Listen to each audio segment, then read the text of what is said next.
Wonderful. Thank you so much for joining us today. This is a wonderful presentation that we have, great information with our partner ADP. I'm going to go ahead and share our screen and then have some comments and we'll get going. So the BBA, of course, we are grateful for the support and participation with our partners, our corporate partners, and bringing valuable information to help grow your business. This business series was put together because ADP is much more than a payroll HR service provider.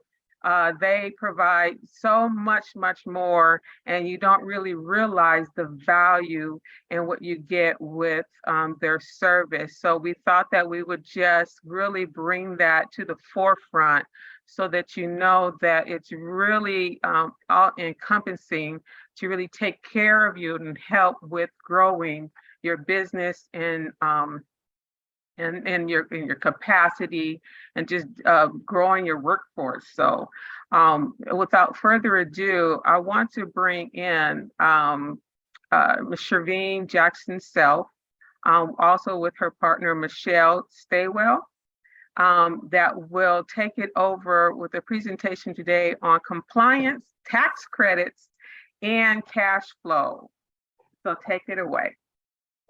Thank you so much, Sarah, for an amazing introduction, and thank you all for joining us. So excited to talk about compliance, tax credits, and cash flow, because it's really the most important parts when you're establishing the business and building on. So next slide. Okay. So for today's agenda, we're gonna go over introductions, compliance, tax credits, cash flow, and then we'll have a Q&A at the end. So if you have any questions during, feel free to drop it in the chat or wait until the Q&A at the very end. So my name is Sherveen Jackson-Self. I am a district manager for the Greater Los Angeles area, specialize in everything small business related.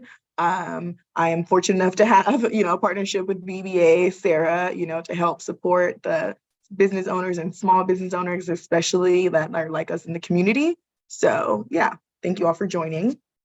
And good morning, everyone. My name is Michelle Staywell. I am a part of our PEO division. It's also called Total Source. And as Sarah indicated, it's all encompassing. It's a 360-degree way to look after your business. And that's the division that I'm with. So we're quite happy that you guys were able to join us this morning. So compliance.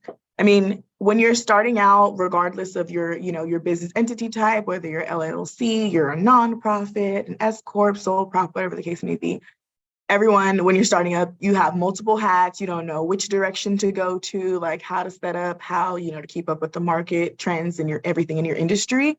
So, compliance is very important for various reasons, especially when you're first starting up, even though it might seem something so minor now. Next slide. For when you're starting up or being a business owner in general, compliance is big, super important, very pivotal, because essentially you want to make sure that you're on all your, all of your structure and your foundation of your business is at the right side of the law. And in addition to that, you're able to help build and identify new opportunities as your business grows, because you've made sure that your compliance and all of that is up to date and in part. I mean, compliance, especially for business owners, is pivotal for 3 reasons. You want to avoid legal problems and costly fines, keep on top of your industry trends, economic currents, and then you want to make sure that, again, the biggest thing, as you're growing, you're able to help find new opportunities, whether it's how are you going to get different write-offs or, helping your business generate as much revenue as possible to put money back into your pocket after all the hard work you put in establishing everything for the business.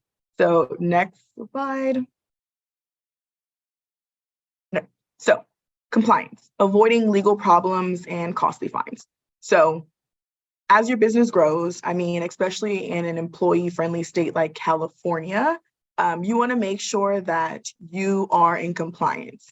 Every industry has its different requirements and criterion for, what is compliant, what's required of a business, whether it's you as an owner only, or, or if you have, what are the expectations you're setting for your employees.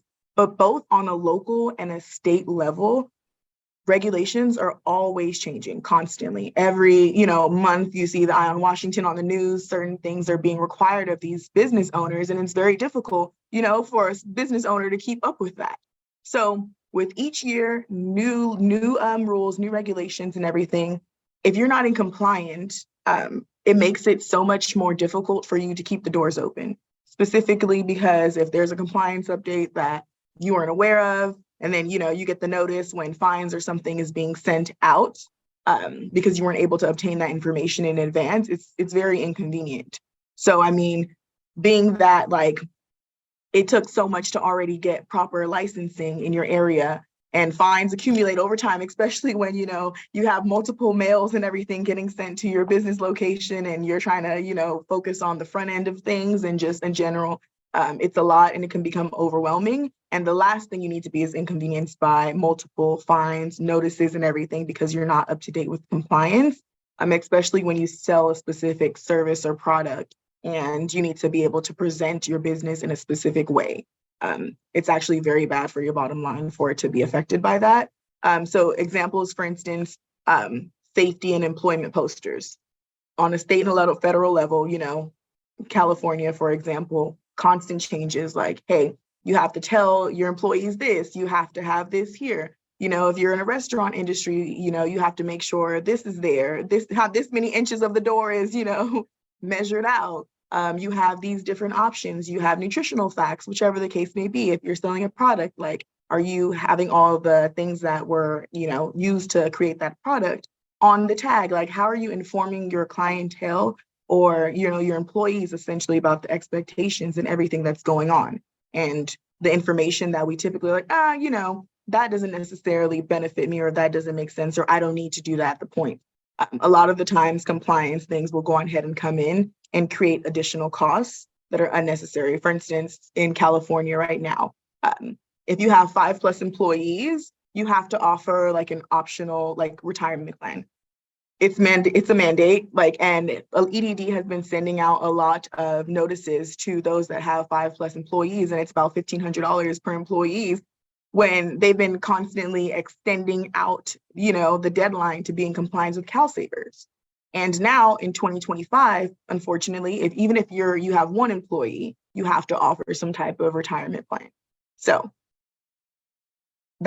so certain things like that is just the main reason as to why it's very important to remain in compliance, or just, have an idea of what's going on in your industry, getting ahead of it early on. So that way, let's say it slips through the cracks and you first start off and you're like, I can put that aside for now. And then later when the business is profiting, everything is going well, you get the big letter in the mail from the IRS, like, gotcha. You're able to, avoid things like that because it's very inconvenient. And like at the end of the day, it costs you more than what it would even take to make sure when you initially started it and took your time to, build on that and expand your business, then that would have been more ideal for you. So, I mean, be prepared. It's really important to be prepared and know what your company is responsible for before the issues arise and you're faced with a lawsuit. Next slide. Okay. So staying on top of your industry trends and economic currents. So there's 2 classes of regulation and compliance that you should think about. It's internal and externally. So like internally, for compliance, like you want to provide transparency about what you do. So if you have employees per se, what are the expectations? What is the typical day-to-day like? Do you offer benefits? Is there compensations? Like the different things, will they be lifting? Little things like this, or like, how are you tracking time? It's little things like this that, oftentimes are like, I onboarded them, whatever the case may be, that it's been a reoccurring thing with a few of my clients that some situations occurred and it was escalated. And, an employee unfortunately said, hey, I never got an employee handbook. I didn't get proper expectations. Like, I didn't know I was going to be lifting something. I didn't know that I was going to, be offered overtime or not offered overtime, or whichever the case may be. So internally, you're protecting your business by staying on top of that. Like anything pertaining to there for updates or anything, there's various sites. Like, feel free to reach out to Michelle and myself if you have any questions pertaining to the sites. But stay up to date with it. And even if it's the simplest thing of updating your employee handbook or whatever the case may be, or having a conversation or meeting with your employees or the team and letting them know, like, hey, this is up to date. We went over it, have them sign off on there so you're protecting your business. And I mean, external compliance rules would be based on like your industry group on a both federal and state level regulations. So let's say you're in a restaurant, you're in the restaurant industry per se. If any large incident happens where, I don't know, there could be a potential slip and fall, or there are certain modifications that need to take place now, for instance, like when we first started in the COVID's first started, there was specific capacities and everything that you had to allow, or you had to make reservations, and people had to have vaccinations and everything of that nature. So making sure that in your specific industry, you're able to know what's going on and how that affects you as a business owner to make sure that's not affecting your revenue that you're able to generate. So essentially, by staying on top of federal, state, and local regulations, businesses are alerted like by any threatening reoccurrences. So if anything pops up, even if it doesn't apply to you and it's just general ideal for you, oh, okay, now that I have, 15 plus employees, I need to communicate this. If I have 10 employees, if I have 5 employees, hey, this is required of me. Hey, just making sure all your T's and I's are dotted and everything is in place so that you don't fall victim to anything that will tarnish your business's, profitability and growth in the future. Next slide. Yeah, so with compliance, staying current with your compliance and making sure that those different aspects are avoided by, properly establishing the foundation for your business to avoid any costly fees and fines, and also staying on top of it with your industry. That's how you're going to be able to, find and identify new opportunities as well as generate more revenue for yourself by making sure that you just have these one or two little things. Next slide. And I'm going to go ahead and have Michelle take over from here. Oh, absolutely. So we've been covering compliance, which if you guys haven't caught on just yet, it's very, very, very important. And one of the areas that I have found in having conversations with a number of business owners, especially small business owners, their employee classification can be a bit off, meaning they may not be classifying true employees as employees. And I thought I would just kind of share what the IRS guidelines are, and that you can refer to the IRS website should you want to, look at this further or look at this in more detail. So a lot of business owners are classifying true employees as 1099s because when you have an employee, you have a lot of responsibilities, right? You have to file governmental forms on their behalf. You have to pay employer taxes on their behalf. There's a number of things that you have to do as an employer for an employee. So some business owners probably found it maybe simpler to just say, oh yeah, they're a contractor, when in essence, they're not. So let's kind of go over just a couple of these things. I won't read them all to you, because as I stated, you can find this on irs.gov.gov's website. So a 1099 or independent contractor is typically someone who works with a number of clients, whereas an employee, well, they maybe only have one employer, maybe two at the most, right? Typically. An independent contractor will have control over their entire process, meaning the work product that's produced, whereas an employee will have I guess, kind of dictated job duties or job description that may or may not be modified by the employer, but the employer has control over that work product. And so those are kind of distinguishing factors between the two, along with this other list that I have here for you that you guys can read. But again, the main thing is just emphasizing to you guys how important it is to stay compliant with classifying your employees correctly. Are they truly employees, meaning you've trained them, you've hired them, you tell them when to come to work, tell them when to come and go, tell them when to take breaks, tell them how to produce the work product, and is what they're producing a core part of your business? You're an ice cream, maker, and they're helping you make the ice cream. Well, more than likely they're an employee. If you hire a contractor to come in and, wire your ice cream shop and then leave, and that, electrician determines what wires to use, which tools, the hours that he's going to come and do it, he or she, then that's truly an independent contractor. So I just want to make sure that we kind of covered that, because this is typically an area that is somewhat challenging for some small business owners. And so I thought I would just kind of highlight this area and the fact that you can go to the IRS's website and see things in more detail. The next slide, or can you go to the next slide for me? We'll kind of show some of the questions that the IRS looks at and helping you determine that. So these are questions you can ask yourself. How much control does the employer have over the worker's behavior and work results, which is kind of what I was sharing earlier. So who controls training? Who controls where it happens, what time it happens, and what equipment they use? So the more control that the employer has, the more likelihood that person's truly an employee. The second one, how much control does the employer have over the finances?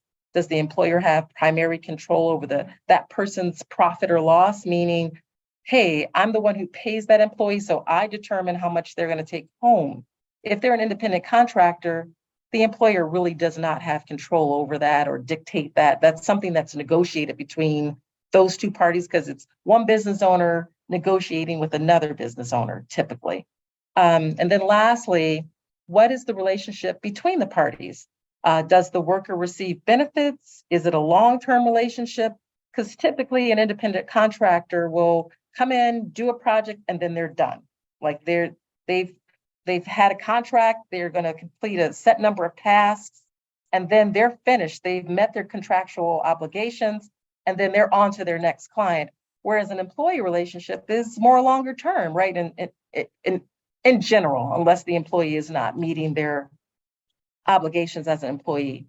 But in other, most cases, the employee is going to be around for many, many years, doing a set number of designated tasks that an employer designates. So the longer term that relationship is, the greater the likelihood that that's an employee relationship. So just want to kind of highlight some of those things. And again, this information is on the IRS website, which can be found at irs.gov. Could you go to the next slide for me? And we shared earlier, Shaveen shared earlier, like this slide is just for illustrative purposes. I'm not going to read all these things to you. You're going, phew. It's just to illustrate, as you grow as a small business, meaning you're adding on more and more employees and your business is becoming more successful. So you need more help, you need more employees to help in that growth. The more you're required to provide and to do from a compliance perspective. So just keep that in mind as well, that as you scale and grow, it's going to be extremely important for you to make sure that you're meeting your compliance requirements. And one way to help you do that is make sure if you don't have the internal partners, meaning their employees, to help you stay compliant, then you're going to need some external partners to help you stay compliant, because as Shaveen shared earlier, things are in constant flux. There's regulations. I mean, just think about it. Our lives over the last 3 to 4 years have gone through a significant change and shift. And with those shifts and changes, our government had to shift and change, and we all did. So just make sure you have the right partners internally or externally to help make sure you stay compliant and make sure you stay knowledgeable. So I just wanted to show that slide for illustrative purposes.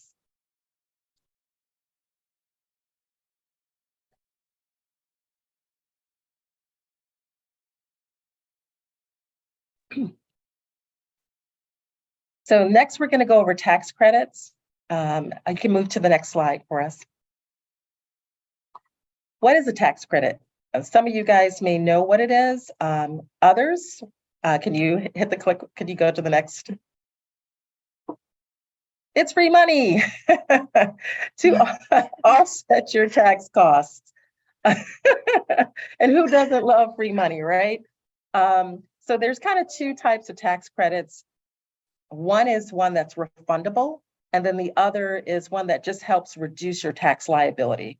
But you'll want to consult with your tax advisors to know what credits are available to you. And if you go to the next slide, I just kind of want to share some that are out there.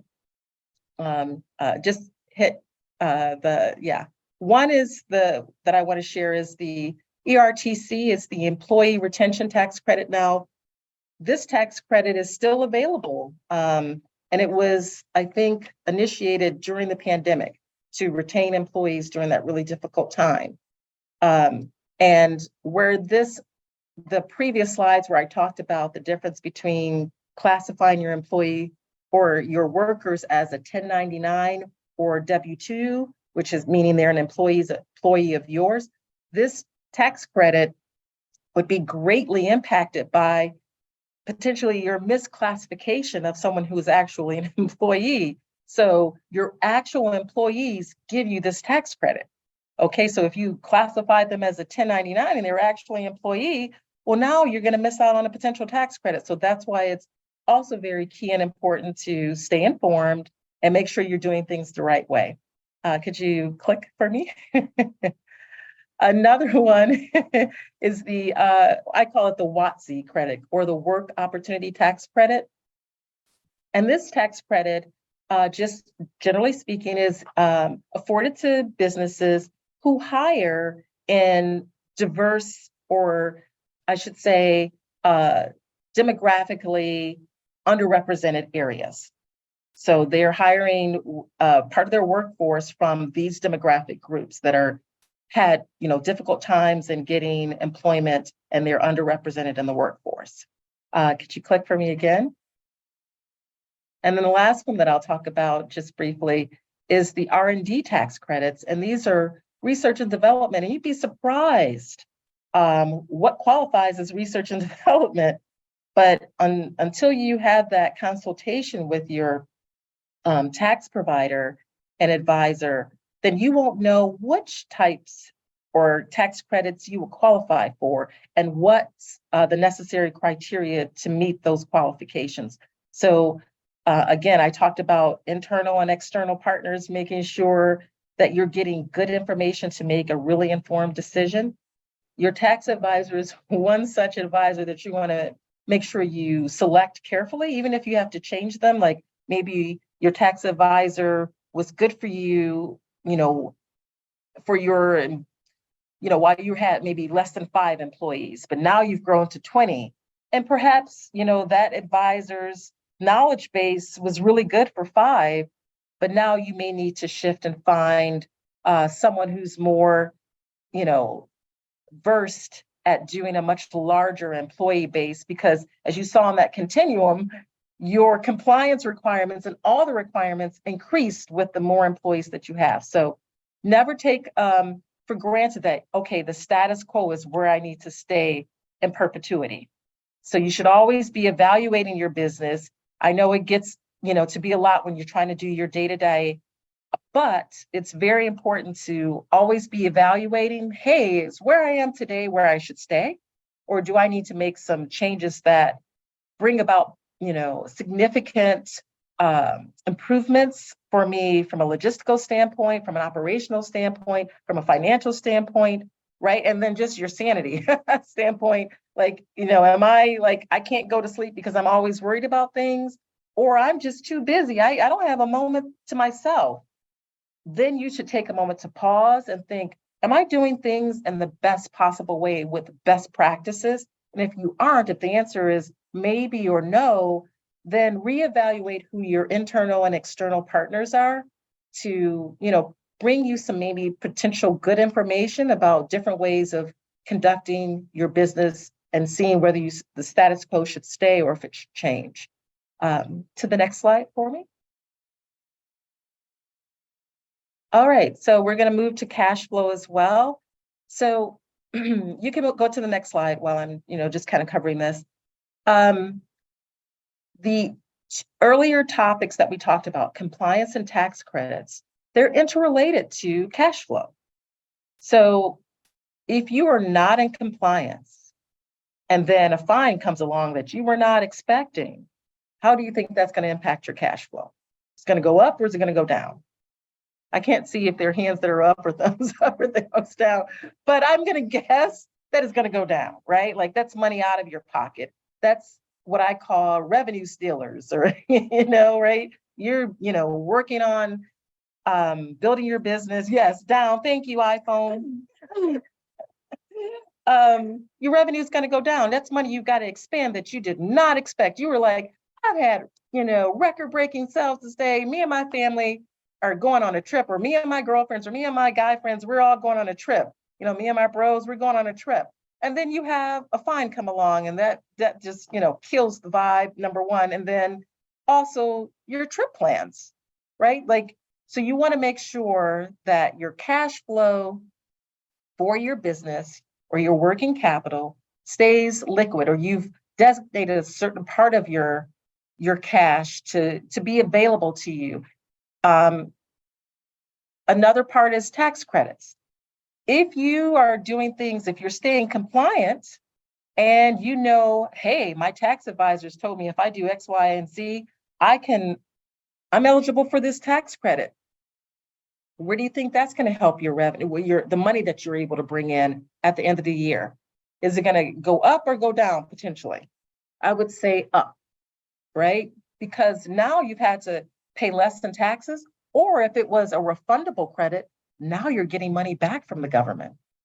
Okay, so those two are interrelated to cash flow in that way, and why they are equally important. And so cash flow, making sure you stay liquid, can also benefit you in a number of other ways. Making sure you can pay your employees, right? You want to make sure you can meet payroll on a consistent basis, because that means your employees are happy, at least in one aspect, right? They're getting the pay that they worked for, that they deserve, and then it's on time, and when you stated it was going to happen. So that becomes very important to make sure that happens as you've promised. Another way that it becomes key from an accounting perspective is, hey, if you've got accounts payable, let's go back to my ice cream shop, example. You bought, let's say, 1,000 waffle cones. Who don't like a waffle cone, especially if it's got chocolate on it? I love a waffle cone. Thank you. Okay, you're speaking my language. Ice cream is, I think, my favorite dessert, which I guess is the reason why I picked ice cream shop. So you've ordered 1,000 waffle cones because you expect it to be 80 degrees consistently in Southern California for the next 10 days, right? So a lot of people are going to be buying ice cream. Well, your waffle cone maker may offer you a net 15 terms on your invoice, right? So that means they're going to give you a discount if you pay within 15 days. Well, if you don't have any money, well, you're not going to be able to do that. You're not going to be able to take advantage of that discount. So that's why cash flow, and these couple of examples that I've kind of outlined here are important. And it also just keeps your business solvent, right? You definitely want to be a solvent business instead of like, oh my God, I'm hand to mouth every day wondering if I'm going to be able to keep my doors open. That's not a good space to be in mentally, and certainly not financially. So doing things like staying compliant and knowing what eligible tax credits you can take advantage of can definitely impact your cash flow and make sure that it stays very fluid. And with that, I think that's going to conclude our presentation for today, and we'll allow you can go to the next slide, to ask any questions that you may have. Well, I will open up by saying that when you were reviewing about compliance, and of course, really the whole presentation, I think one of the key things is to know, because the part of it was avoiding problems.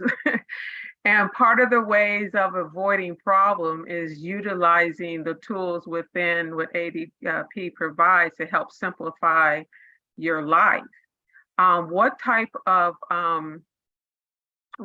assistance within those tools does ADP provide to help you to avoid these problems?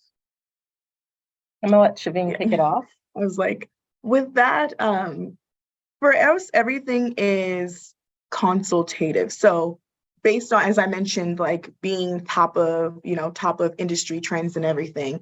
So if you're involved in, if you're a restaurant owner or whatever industry you're in, is how we would make sure that all of those bases are covered. With us specifically, like if we're talking about from like the payroll standpoint, we have bundles that are inclusive of HR features as well that you would be able to utilize yourself, which is all included in the pricing when you sign up with us. That comes along with things such as background checks, employee handbooks, like, you have the state and federal compliance posters. And anytime there is any specific mandate or anything that updates, you are alerted via our platform, our Run platform. So, and then also if you have any questions pertaining to anything, I am the direct point of contact. So I'm constantly communicating and connecting with my clients and, my different partners through very different channels. Like they're like, hey, Shavine, like, this is going on. Like, I heard about the, like, for instance, the Pay Transparency Act or blah, blah, like, can you get me some further detail on there? Is there somebody that I can go on and talk to? And I'm like, yes, okay, like, I'll reach out internally to my partners and my licensed team members that are internally like, hey, like, this person can go on ahead and let's schedule some time. Myself, and my partner will go on ahead and do like an overview and everything. We talk about it. They get the information that they need and everything. Same thing with R&D. If your accountant, your tax provider doesn't handle ERTC, R&D, or whichever the case may be, we also help our ADP clients and clients outside of ADP utilize those as well. I mean, it might be, you would just have to gather the documents from the tax preparer or, your accountant still. However, that's most definitely something that we'd be able to help you out with. I mean, everything is consultative too. So it's not like you're outsourcing or having to pay additional fees for these, these things. Mm-hmm. So, I mean, it's a great resource to offer. We have so many different things to support our clients. And even for if you're in preparation for like an audit, like an HR audit or workers' compensation or whatever the case may be, if you're really just looking to do an overall evaluation of your business, compensation, benchmarking, the whole 9 yards, that's something that we'll be able to help with. I mean, worst case scenario, you do the benchmarking, everything, you're able to maximize on as much cost as possible, like, and you're good. Or you find out that there's a cost saving somewhere and you have the reporting and data and everything, and you can go back to your current provider, whoever is helping you, monitor your bottom line and be like, hey, listen, this is what's going on. I was able to find some cost savings. So what are you going to do to help me with this? How can I go on ahead and work on this? Or how do I make myself eligible for this opportunity so that way it can benefit me? So wonderful. Wonderful. Well, oh, go ahead. I was just going to share. So the division that I'm with is kind of the one that takes care of a business from a 360-degree view. So we're the ones who you would consult to make sure that you stay compliant. And it's a totally different model. So we become co-employers with you. And again, it's consultative. So what I do is I have conversations with business owners, CEOs all the time, and I provide benchmark reporting, and we walk through that together towards how to take a look at their status quo and see if their status quo is going to lead to problems, or if there are changes that a PEO or a co-employment model can help solve. So we look at medical benefits. We look at their talent acquisition and making sure that they're an employer of choice, because let's face it, the labor market right now is pretty tight for employees, for those that are looking for employees, because employment is, I think, 3.7%, like one of the lowest levels in 50 years, which is great. But again, for people that need people, you know, what are you going to do to attract qualified, you know, outstanding candidates to your organization, and then how are you going to keep them, right? So we help in that endeavor, making sure you're able to attract and retain employees by offering Fortune 500 benefits as a small business of maybe 10 people or 20 or even 100 or even 500, right? So you're able to take advantage of our large scale while being a small business, and someone's not going to feel like they're missing out on something because they're with your small company, because you are able then to leverage our over 700,000 worksite. I said it, 700,000 worksite employees, and all of that, what that comes to bear, right? So, you know, that's how we are able to partner with different business owners. Wow, this has been so amazing. We have one, let's see, question in the chat. What are some examples of research development that qualify? So I would say that we're not tax advisors, so we don't want to advise you from a tax perspective.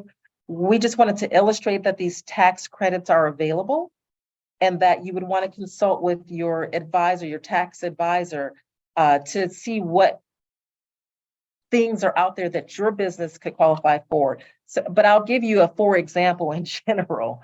So let's say you are a pharmaceutical company and you're looking at ways to create a new formula. And you've got a research and development staff that looks at different formulary combinations, and they come up with, I can't see, and they come up with a new way that totally revolutionizes maybe diabetes or cancer, for that matter, you know, or AIDS. And so it's something that comes to market. You've done the research and you've put the research dollars in. Well, you're able to recover some of those research dollars back through this tax credit. So this is a way to reduce your tax liability. But again, you'll want to consult with your tax advisor for very specific things that are for your business specifically and your industry specifically. But that's to give you a for example. It seems to be something that is benefits your business, but at the same time, you can get a tax credit for it.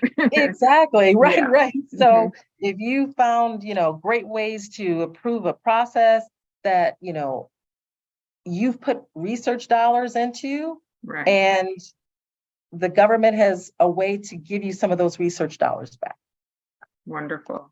But to add on to what Michelle was stating briefly, it's more so developing, modifying, making adjustments. I actually have a client of mine that has a pet store, and I was able to help them with my R&D partner receive a tax credit because she was actually putting money into finding different shampoos and things that weren't chemicals that would harm the animal, even though you would never think that that was something, you know, but the fact that she went out and kind of looked and did some research and invested a little prior into figuring out what shampoo was made for this specific, you know, animal with this type of skin texture, whatever the case may be. And we were able to actually find her a $10,000 tax credit for R&D. And you wouldn't think that a regular pet shop was, you know, love that.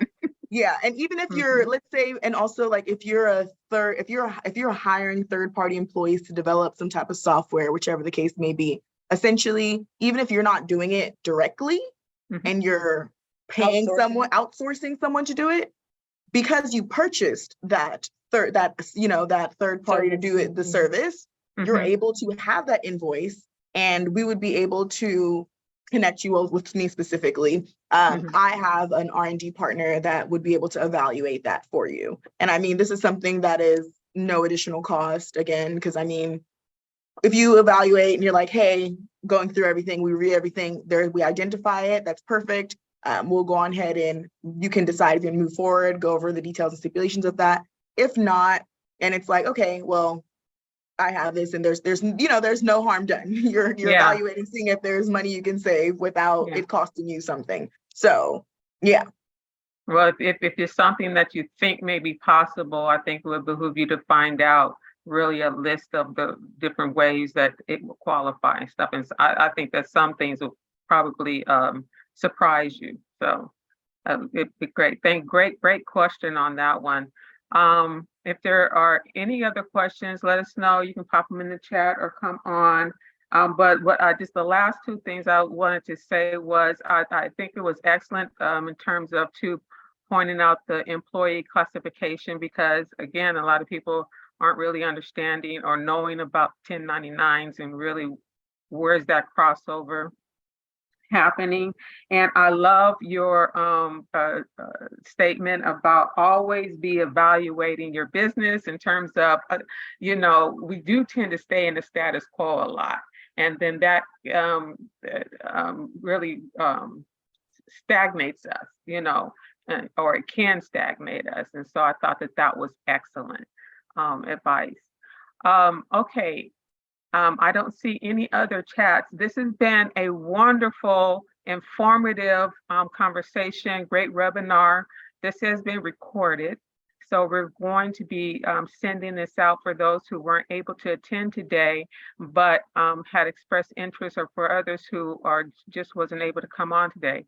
And we're looking forward to next week as well for another one, which was, and forgive me, do you remember what we were having on that one? I can't remember at the presence of mind, but next week, July 26th, we will have another informative webinar at 11 a.m. on hiring. Thank you so much. iPhone is on it today. It is on one. It's related to hiring. And I know that that is something that really works with people in terms of going ins and outs of going through all that. So that's going to be a very informative webinar. So please join us next week, July 26th at 11 a.m. for another informative and valuable webinar. And we look forward to seeing you then. And thank you so much, Shaveen and Michelle. I appreciate you. I don't know if Michelle, you're staying coming back for next week, but if not, you will. Okay, I will definitely look forward try to make that for seeing sure. Wonderful. We're working out our calendars as we speak. Yes. Wonderful. Thank you so much. And last thing, the link that you got on for today works for next week as well. Thank you so much, everybody, and have a great rest of your day. Have a great day.